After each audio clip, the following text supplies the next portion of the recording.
Hi, this is Brent Skousen, youngest son of W. Cleon Skousen. Recently, we posted another podcast by W. Cleon Skousen titled Secret to America's Strength. Throughout the speech, Dr. Skousen quotes extensively from a booklet written by him with the same title. We received many requests how to get this booklet, and we are delighted to provide a free PDF copy for any of our podcast listeners. There are two ways to get your free download. You can simply send an email request to wcleonskousenlibrary@gmail.com. Again, that's wcleonskousenlibrary@gmail.com with no spaces or punctuation. We will reply to your request with an attached PDF copy of the booklet. The other way of getting your free copy is to go to our online bookstore at skousen2000.com. That's skousen2000.com. And in the search box, type the word secret, and you will find an option to download your complimentary copy. We hope you find this booklet helpful as you listen to W. Cleon Skousen explain the secret to America's strength. Enjoy. If you will take from your packet this little book that has quite a history called The Secret to America's Strength. This is actually a lecture given at the University of Utah Law School at the invitation of a professor of constitutional law who had been very critical of the Freeman Institute. He had never been to the Institute, didn't really know anything about it, but from what he had heard about it, he didn't like it. And he said so on Channel 5 in a program that many of you have seen. Well, he's actually a nice person. He and I used to be good friends years gone by, but he didn't like what he had heard that we were doing. And so without knowing what we were doing, he responded to the suggestion of his students that I be invited to come and speak to the class on the First Amendment. And the students were all given, I was told later, some real good questions to ask me.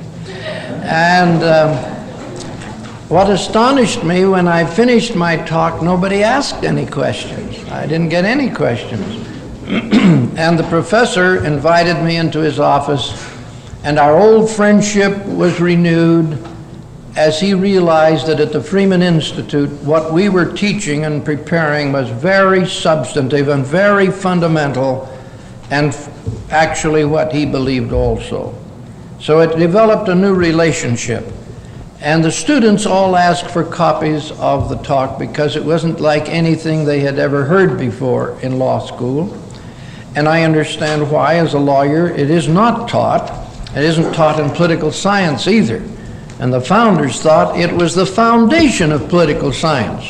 As a matter of fact, John Adams said, politics is the divine science of government for happy living in a society. Isn't that great? All right, it's a divine science. In order to catch the point of view of the founders, and so that you can understand the very serious aberration that has occurred in Supreme Court decisions in dealing with this subject, we're going to go through it very quickly, topic by topic, so that you feel comfortable with the text of this little speech. Do you notice how much published material you have on your shelves you haven't read? Isn't it exciting to look at your library and realize that those books haven't even been cracked yet, that they're probably going to be good for 100 years at that rate? In fact, you might even refrigerate them. Well, my suggestion is that we spend more time in our families going through the text together. That really is my idea of ideal teaching, where you actually talk about a text that you can refer to. If we discuss something and we are all interested in it, the likelihood, psychologists tell us, of permanent memory is around 2%. You can take around 2% away from you. If you have a text that you can refer to, you can refresh your memory and recall about 75%.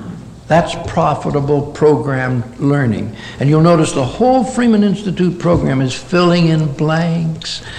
People are calling our text blankety-blank books. But anyway, it's having a text that you can refer back to so that you get at least a 75% recall. Now, what I want to point out is that the Founding Fathers universally, without exception, emphasized that there is what our speaker last night called a metaphysical foundation to a great civilization. That is a PhD term for spirituality. Metaphysical. You notice how careful he was, and he has to be at the university where he teaches. For him to be able to teach the fundamentals that he is using there, if you were watching carefully, that was the best use of double meaning words that I've ever seen assembled in one talk. It was a magnificent and artistic display of survival on the university level, teaching what we believe without it becoming quite so controversial. If you talk about religion in school or spirituality, you're in trouble. But if it's metaphysics, oh, that's all right. Isn't that amazing? It's all right if it's metaphysics. Well, the Founding Fathers said, they didn't use the word metaphysics, they said, there is a spiritual foundation on which this nation and this Constitution is built, and George Washington said, if future generations do not preserve the spiritual foundation, the structure will fall. That's a prophecy. Now, we want to talk about that because there's great confusion in the minds of a lot of people, including the majority of the Supreme Court, on this subject.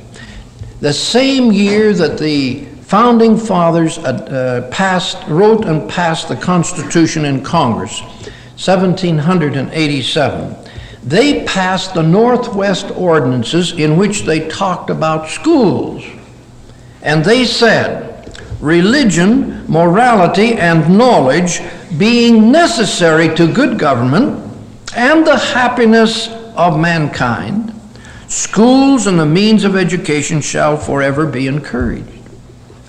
They want schools to do three things. They want them to teach religion, morality, and knowledge. Well, just the second you start talking about teaching religion in school, the number one question is, whose religion? Right? The Founding Fathers' reply is fascinating. They said, everybody's religion. They wanted the universal principles of everybody's religion taught. It took me 2 years to find that. They thought any dimwit would know that. And so they didn't describe it. They didn't define it. They didn't spell out what the universal religion was. They called it the American religion, the universal religion, the common religion of all mankind. And it took me 2 years before I found it first in Franklin, then in Jefferson, then in Madison, and then I began finding it all over the place. But anyway, they wanted the teaching of religion to be restricted to fundamentals. As Jefferson said, no religious reading, instruction, or excuse shall be prescribed or practiced inconsistent with the tenets of any religious sect or denominations. Now that's pretty tough, to be able to teach ideology that no church objects to. And so I really searched until I found out what they were. Franklin says at the bottom of page 2, here is my creed, and he wrote this just a short time before he died. I believe in one God, the creator of the universe, that he governs it by his providence, that he ought to be worshipped, that the most acceptable service we render to him is in doing good to his other children, that the soul of man is immortal and will be treated with justice in another life, respecting its conduct in this. These I take to be the fundamental points in all sound religion, suggesting that there may be some others that aren't so sound, but if they're sound, they'll at least have these 5 things. Now you'll notice that he has made 5 points. Number 1, the recognition and worship of a creator who made all things, at the top of page 3. Number 2, that the creator has revealed a moral code of behavior for happy living which distinguishes right from wrong. Number 3, that the creator holds mankind responsible for the way they treat each other. Number 4, that all mankind live beyond this life. And number 5, that in the next life, mankind are judged for their conduct in this life. Isn't that interesting? Now, when I was a boy in the schools of Canada, I was taught those 5 things. Today, it's unlawful to teach that in a government or public school. In America, United States, the same restrictions generally apply. Although some teachers in their wisdom share these concepts with children, usually it is not done. I remember there sitting in the school in Raymond, Alberta, Canada. Right across the aisle was my second grade sweetheart. At least I should say my sweetheart in second grade, so it won't be misunderstood. And in between was my best friend, and Gray Kirkham, and when she was talking to her little seatmate, he reached over and took a big red apple out of her desk and put it in his desk, grinning like a Cheshire cat. And I remember Miss Monroe said, "Gray Kirkham, I saw you take that apple." Boy, he put that back so fast and his face was red as an apple. Now she said, "Class, listen to me. I just did Gray Kirkham a great favor. I can understand why he would want that red apple, but actually it was Marie's, it was not his." And you see, if he had put that in the bib of his overalls and gone out in recess and eaten it, he would have eaten a stolen apple. And you see, after he went back to Heavenly Father, he would be asked about the stolen apple, and Marie would find out about it. She would be wondering all that time what happened to her apple. And she would find out, and you see how embarrassed Gray Kirkham would be. But she said, "You see, he's put it back now. And so everything is all right." Now, class, I just want you to remember, you're never alone. When you do good, it's being observed. When you do not good, it's also being observed. Will you all remember that now? I want to tell you that made a tremendous impression on my second grade brain, or my brain in the second grade. I keep that straight. Now, my parents wouldn't have objected to that being taught to me in school. They would have loved it. Now, it's very important to understand how the founders felt about those 5 principles we've just enunciated. At the bottom of page 3, listen to this. Samuel Adams said, "These basic beliefs, which constitute the religion of America, is the religion of all mankind." See what they do? See why I was so frustrated? The religion of all mankind, the religion of America. They're driving me crazy trying to find out what they were talking about. In due time, I found it. John Adams called these tenets the general principles on which the American civilization has been founded. Thomas Jefferson called these basic principles the basic principles in which God has united us all. Now, just let me ask you a question. Do you consider those 5 things? Do Catholics believe all 5 of those things? What about Baptists? What about Assembly of God? What about Presbyterians, Lutherans, LDS? Let me ask you a real one now. What about Mohammedans? They believe those 5 things? What about Hindus? Any Hindus? Well, I can speak for them. I checked it out. You bet. They believe those 5 things. What about Buddhists? Yes, in their search for light, they follow the same pattern. You see what the founders meant? That's one thing. Those are the things we can unite. Now, they were so dedicated to the preservation, the teaching, and the promulgation of those principles that they wanted to encourage the churches of America to proclaim them with a vitality that would make it an integral part of our civilization and our culture. Let's go over here on page 4. In 1831, a young judge came from France to study our prisons. In France, they had a lot of people in prisons. We didn't have so many people in prisons in America. So he wanted to know why. So he came over to study them. He got over here and he looked around. He was amazed. He said to some of the people, "Where's your government?" "Oh," they said, "we've got one." He said, "Well, I don't see it. Who's running things?" "Oh," they said, "we are." He said, "I really believe you're right. Fascinating." So he gave up the study of prisons and started studying the whole system, the freedom system.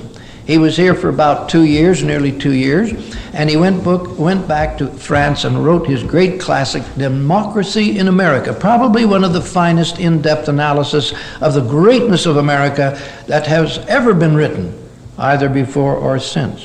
Listen to what he says. "On my arrival in the United States, the religious aspect of the country was the first thing that struck my attention.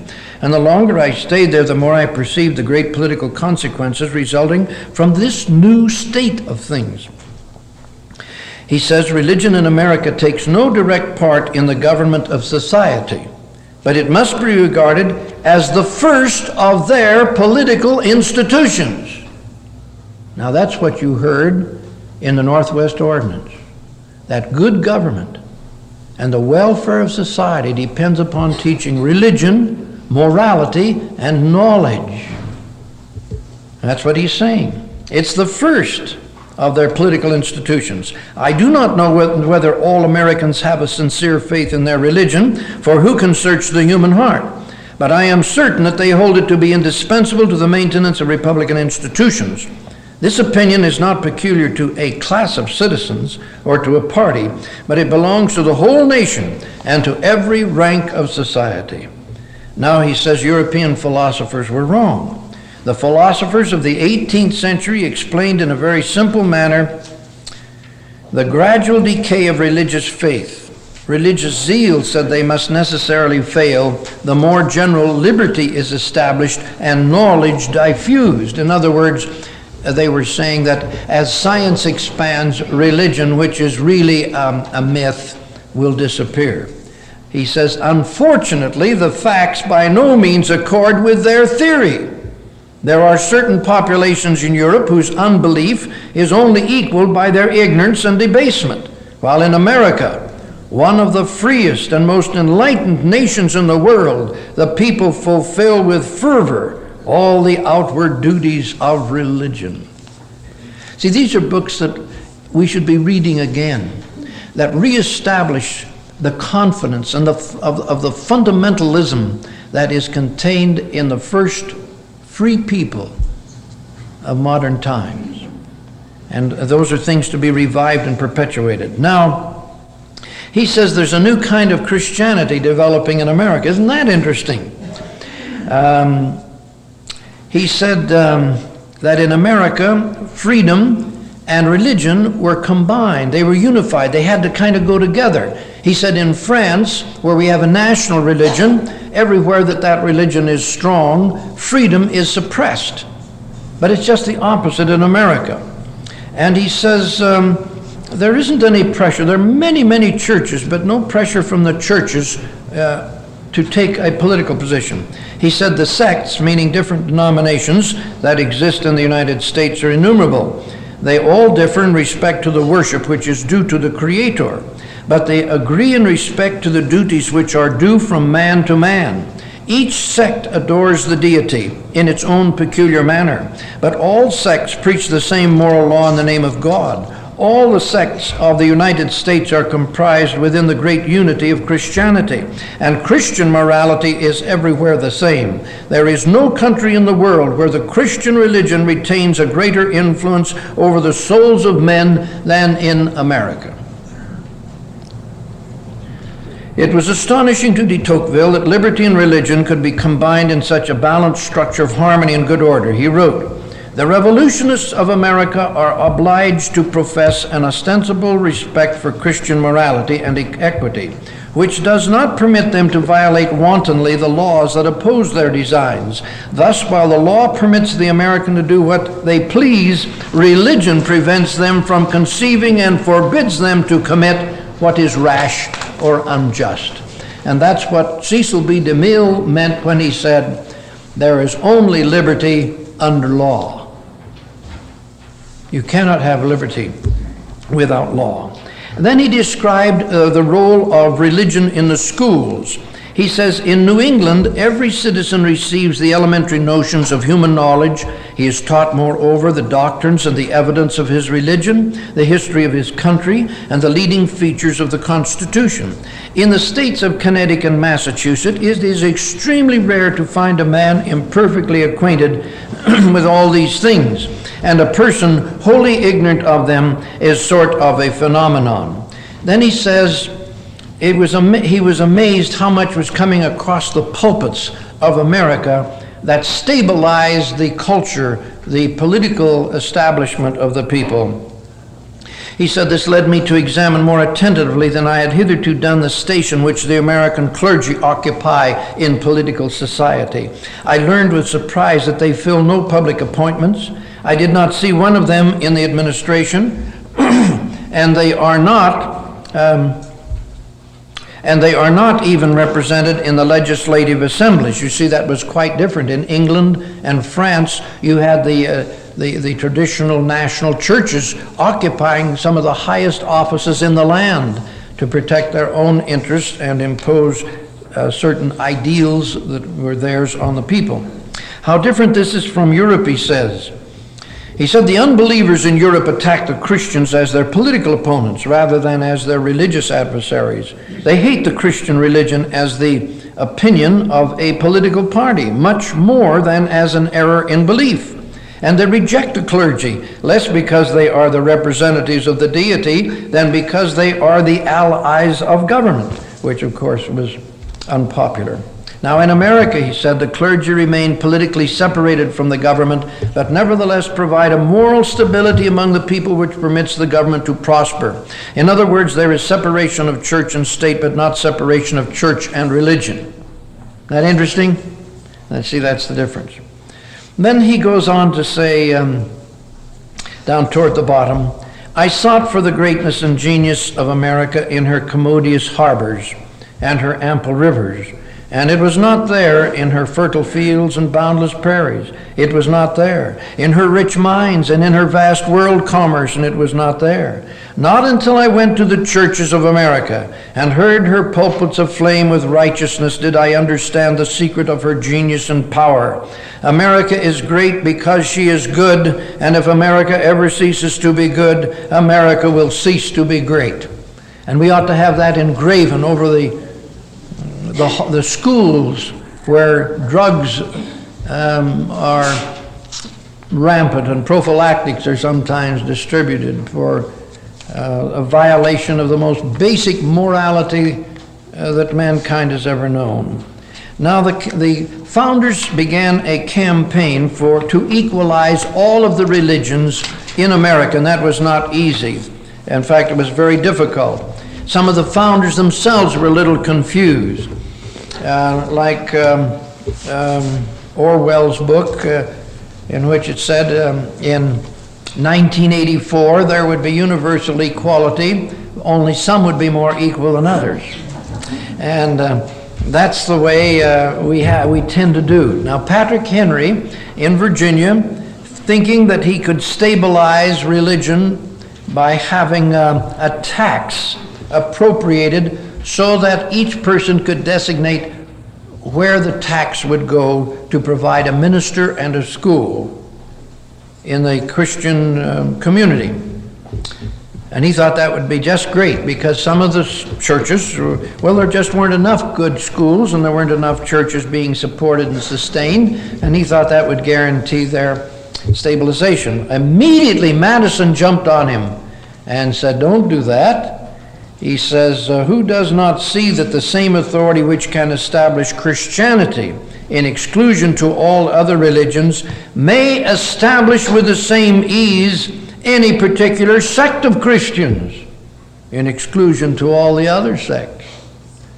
The bill violates the equality which ought to be the basis of every law. Isn't that great wisdom? See, in their anxiety to do good, they almost invoked a very serious evil. Now, to give you some idea of the founders' problem, notice at the bottom of the page that some of the states had adopted an official church. Connecticut, the Congregational Church; Delaware, the Christian Faith; Maryland, the Christian Faith. You couldn't occupy a position of government if you were Jewish, for example. Massachusetts was the Congregational Church. They didn't get away from that until 1828. They were the last state to do away with the state church. New Hampshire you had to belong to the Protestant faith. If you were a Catholic, you couldn't serve. New Jersey, you had to belong to the Protestant faith. South Carolina, you had to belong to the Protestant faith. Now, the founders had a problem. So they decided that had to be worked out locally. That in no way should the federal government get involved in getting that thing straightened out. And so they said in the First Amendment that the Congress shall pass no law affecting religion or preventing the free exercise thereof. No law. They don't have to have anything to do with it. Each state's got to work that out. It's so delicate and so difficult, because if the founders undertook to establish a certain principle, there would be civil strife. Some of those states would have seceded. That has to be worked out carefully, quietly among those states until everybody has an equal opportunity. So you have just a story defining the founders' point of view, and down at the bottom of that quote you have these words: "Thus the whole power over the subject of religion is left exclusively to the state government, It is to be acted upon according to their own sense of justice and the state constitution." In other words, the federal government is to have absolutely nothing to do with it. Now, in his writings down at the bottom of page 9, Madison says, "There is not a shadow of right in the general government," meaning the federal government, "to intermeddle with religion." Now we come to the very significant thing which in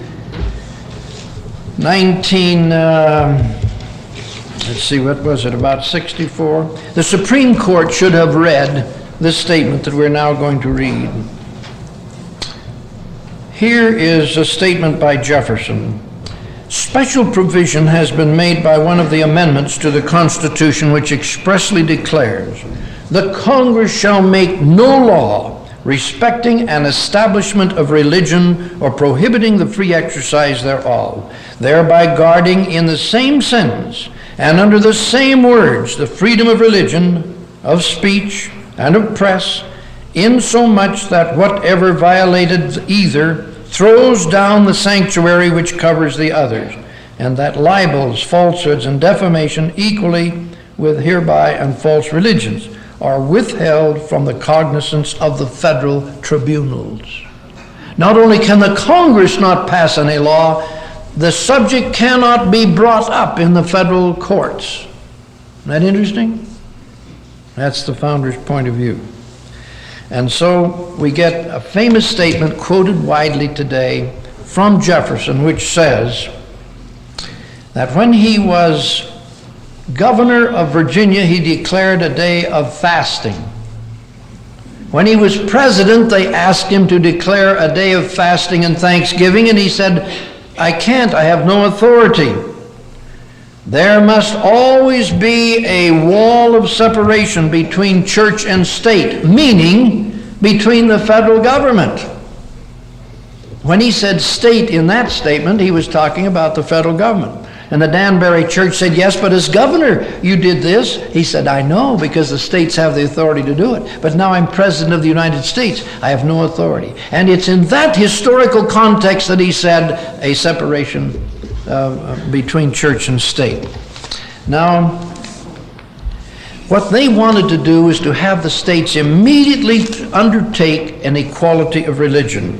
And so if you'll go down to the bottom of page 11, when Jefferson introduced a resolution to disestablish the Church of England in Virginia as its state church.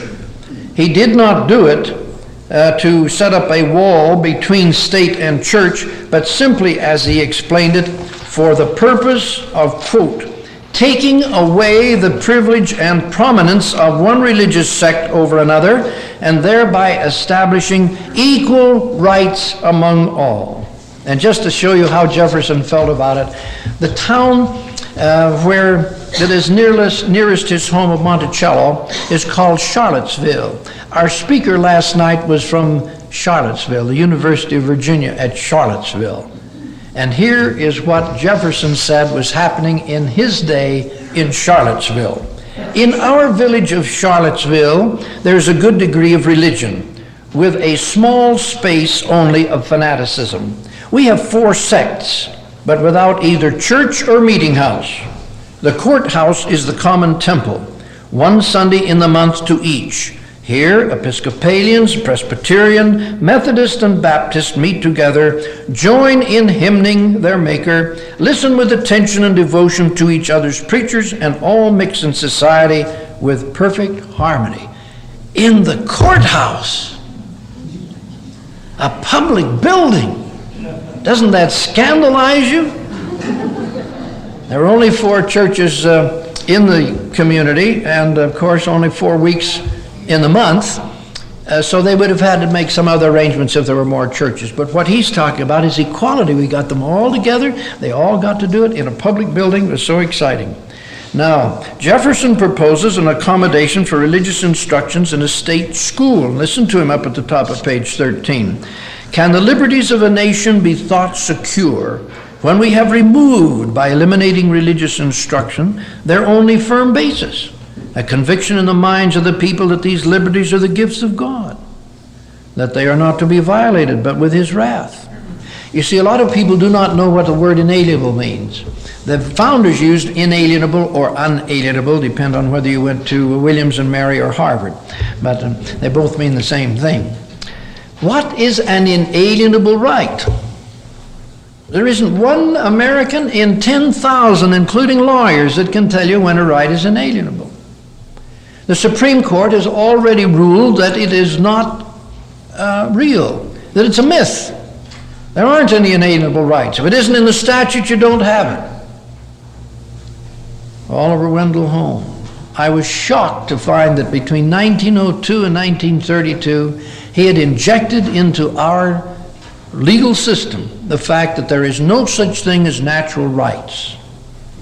If you go back and ask the founders what's a natural right, he said all of the rights that came to you from God, among which are the right to life, liberty, and the pursuit of happiness. And in our book, 5,000 Year Leap, I listed 25 or 30 more that people hadn't stopped to think about. You have a lot of inalienable natural rights. What makes it inalienable and natural?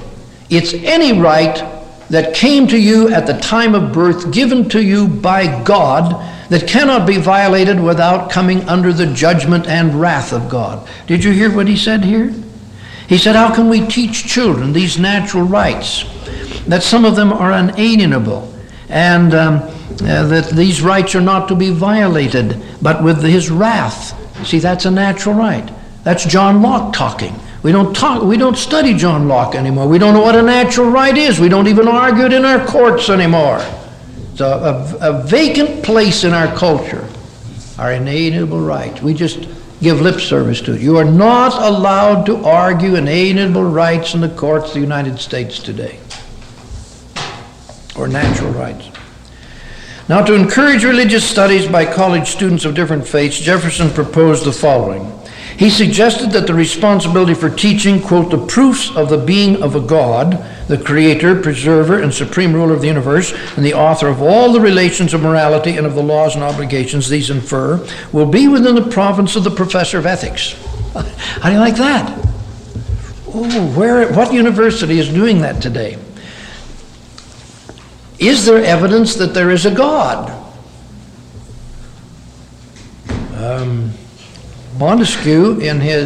John Locke, in his essay on human understanding, said, anyone who doesn't know that there is a divine creator is irrational and hasn't talked to his brain lately.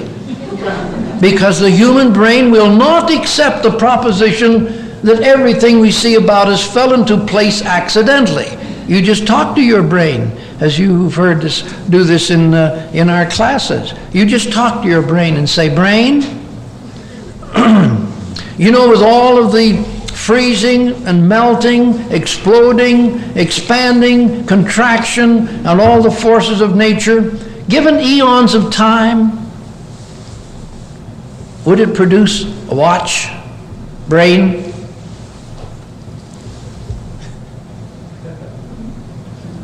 No. That's the right answer, but now the question is, why wouldn't it? Because obviously this is a product of intelligent design and high precision engineering. Brain, you're right.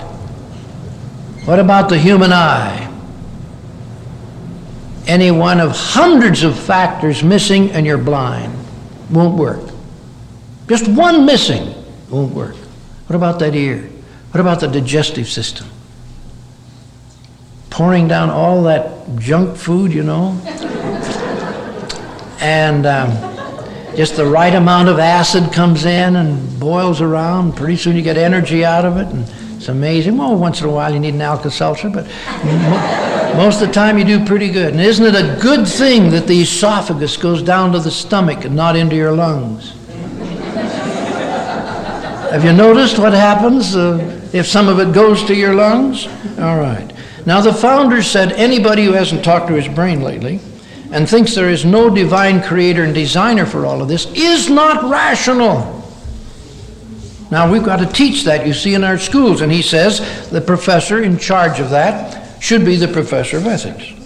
Well, isn't this something to be taught? We're talking about schools doing this now. 2, the university faculty will also teach, quote, the developments of these moral obligations of those in which all sects agree. Together with the knowledge of the languages, Hebrew, Greek, and Latin, a basis will be formed common to all the sects. How do you like that? Number 3, encourage, quote, different religious sections to establish each for itself a professorship of their own tenets on the confines or the campus of the university. I like that. They want the campus to be opened up for any church to come and build a seminary on the campus.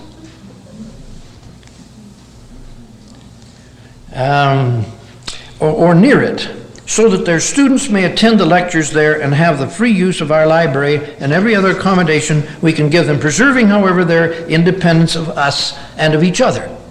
See that spirit? Equality, but separation. 4, Jefferson also is in favor of enabling students, this is a quote, of the university to attend religious exercises with the professor of their particular sect, either in the rooms of the buildings, still to be erected, by the way, by each denomination on campus, or in the lecturing room of such professor. Oh my goodness, this is horrible. I mean, we got the professor actually holding religious exercises in his assigned classroom. Isn't this scandalous? Number 5, Jefferson felt that the student should be urged to participate in regular religious exercises, but do so without conflicting with the established schedule of the university. Said he, quote, should the religious sects of the state, or any of them according to the invitation held out to them, establish within or adjacent to the precincts of the university schools for instruction in the religion of their sects, the students of the university will be free and expected to attend religious worship at the establishment of their respective sects in time to meet their school in the university at its stated hour. What do we call that? Today, what do we call that? Release time. That's release time. You got it in Jefferson. You know, I got so thrilled when I read these men because I went all through political science and law school without having to read any of this. And passed the bar the first time around, not because I knew any of this, but because I knew Supreme Court cases, etc. And when I started in studying this, I started in like a kindergarten student. I read Polybius. I read Cicero. I read Montesquieu. I started reading John Locke. and I read Hobbes, and I read a few other people. I couldn't believe my eyes. And I got into 125 volumes of the Founding Fathers' original writing and found the answer to every major problem facing America today. I want to tell you that put fire in my bones. And by 1971, I couldn't stand it any longer. And we started holding little classes. My students would all come in with crooked arms.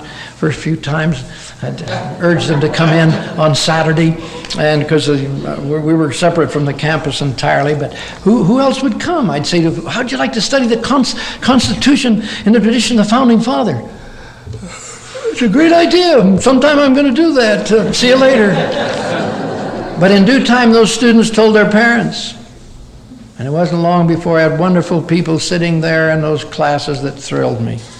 And one of the biggest thrills was when I looked down in one of those classes at the Beasley Building one day, and I saw Hartman Rector coming as a result of one of his sons being in a class.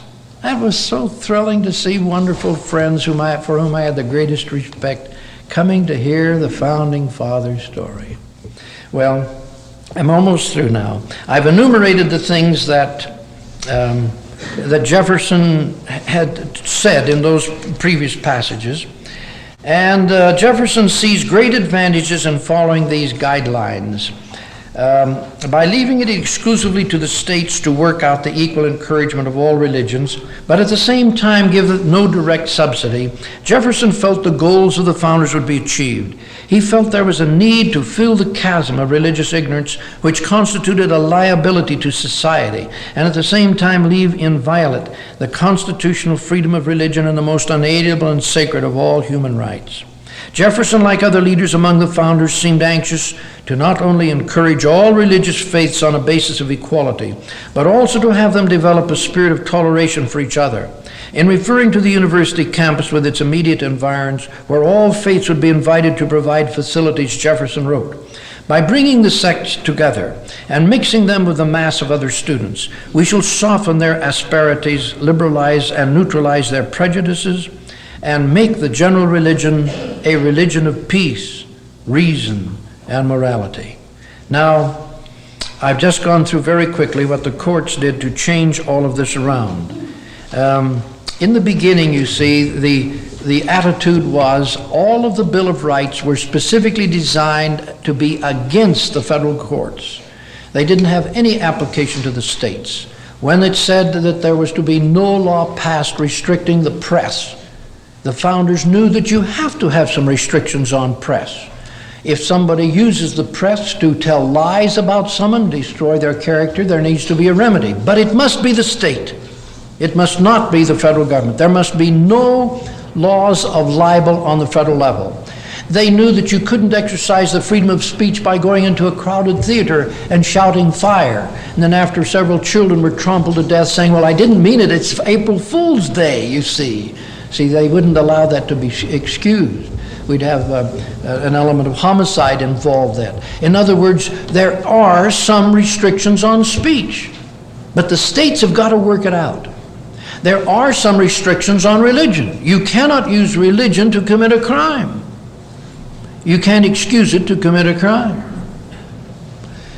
But the states must handle that, down close to the people, where if there are abuses, the people will be able to correct it. That's all they're saying. That's what he meant by a separation of, a wall separating church and state, meaning a wall separating the federal government from having anything to do with religion. That's why that was what the letter said. That's what he was arguing.